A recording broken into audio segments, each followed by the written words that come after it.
Libérer les captifs, troisième partie. Et commençons par nous-mêmes. On est son propre pire ennemi.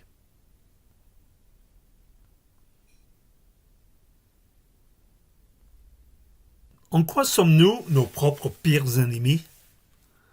Par des mauvaises paroles et le manque de pardon qu'on déclare contre nous-mêmes et contre les autres.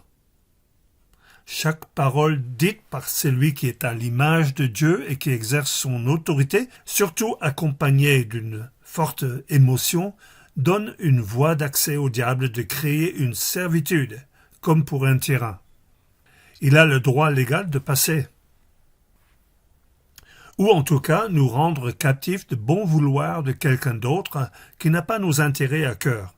Et on lui donne permission de nous troubler car nous sommes liés par nos propres paroles. Dans ce cas, la solution est la purification, la sanctification de ce qui sort de notre bouche. Si nous reconnaissons nos péchés, il est fidèle et juste pour nous les pardonner et pour nous purifier de tout mal, ou iniquité, c'est-à-dire vivre sans la gouvernance de Dieu. On a déjà confessé, mais on a aussi besoin de purification. Vous pensez que cela ne peut exister dans l'Église de Jésus-Christ? Pourquoi Paul avertit l'Église d'Éphèse sur le danger d'entretenir ces comportements qui viennent des fortes émotions et de non-pardon? Qu'aucune parole malsaine ne sorte de votre bouche, mais seulement de bonnes paroles qui, en fonction des besoins, servent à l'édification et transmettent une grâce à ceux qui les entendent. N'attristez pas le Saint-Esprit de Dieu. N'attristez pas le Saint-Esprit. Que toute amertume, toute fureur, toute colère, tout éclat de voix, toute calomnie et toute forme de méchanceté disparaissent du milieu de vous. Pardonnez-vous réciproquement, comme Dieu nous a pardonné en Christ. Dans certains cas, le diable peut devenir votre bourreau et assaillir nos pensées sans répit à cause des servitudes imposées sur nous par les autres. Bien sûr, les choses sont bien cachées et ont besoin du Saint-Esprit pour nous les révéler. Signer et persister. Dans le monde spirituel, les alliances et les contrats nous lient. Tous sont confirmés par le sang d'un animal sans tache. Le danger, c'est que nous continuons à faire des alliances qui ne sont pas de Dieu, par nos paroles, autrefois la parole donnée, et nos comportements, une poignée de main qui scelle un accord, comme celui que décrit Paul, oui, à une église. Alors nous sommes en conflit, car la chair lutte contre l'esprit, et l'esprit contre la chair. Il n'y a pas de paix. Ce que nous regardons, écoutons et pensons. Alors, est-ce qu'un démon peut cohabiter avec l'Esprit de Dieu dans son temple? Pas dans le Saint des Saints, seulement dans le cours des étrangers. C'est le monde qui est en nous, si vous donnez permission.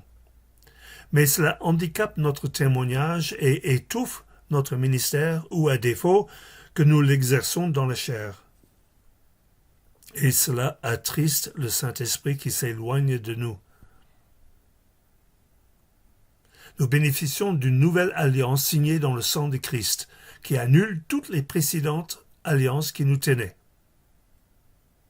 Car il a annulé l'acte qui établissait nos manquements. C'est comme un PV, refus d'obtempérer, qui liste nos défauts à l'égard des commandements. Oui, il a effacé, le clouant sur la croix. Et là, il désarme toute autorité, tout pouvoir, les donnant publiquement en spectacle quand il les a traînés dans son cortège triomphal après sa victoire à la croix. Oui, la victoire est totale.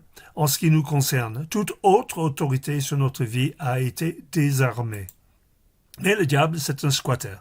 Il s'installe dans les propriétés des autres, qui appartiennent à Dieu, et qui se permettent de le dégrader et modifier l'intérieur à sa convenance. En quoi l'ennemi a-t-il modifié vos raisonnements et comportements ces dernières années? Sans notice d'éviction de notre part, il s'installera tranquillement. Mais le Saint-Esprit peut nous révéler les choses cachées. Comme le docteur, nous posons des questions pour établir un diagnostic. Si on constate une série d'événements ou de pensées qui nous, ou des gens avec qui nous travaillons, revient tout le temps, nous pouvons recevoir la conviction d'une servitude qui a été établie par quelqu'un d'autre sans leur permission à notre ou à leur égard. Dans ce cas, nous devons retirer, annuler l'autorisation ou la permission donnée et ordonner la libération du captif au nom de Jésus, car nous ne sommes plus sous leur loi. On peut avoir un fatwa, un avis juridique d'islam, prononcé contre nous qui donne le droit et même l'obligation de nous tuer, comme des chrétiens au Pakistan qui sont condamnés pour blasphème contre Mohammed ou le Coran parce qu'ils disent la vérité que Jésus est le plus grand, comme le message de Deborah Samuel sur Facebook au Nigeria. Après avoir réussi ses examens, pour dire la vérité, elle a été lapidée. Heureusement, la croix a désarmé toute autorité et pouvoir qui tente de nous rendre captifs, car c'est lui qui te délivre du filet de l'oiseleur, de la peste et de ses ravages. Notre âme s'est échappée comme un oiseau du filet des oiseleurs. Le filet s'est rompu et nous nous sommes échappés.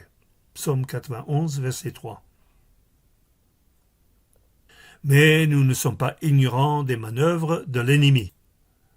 Jésus a changé la cadenas sur notre vie, à nous de ne pas donner la clé à notre bourreau.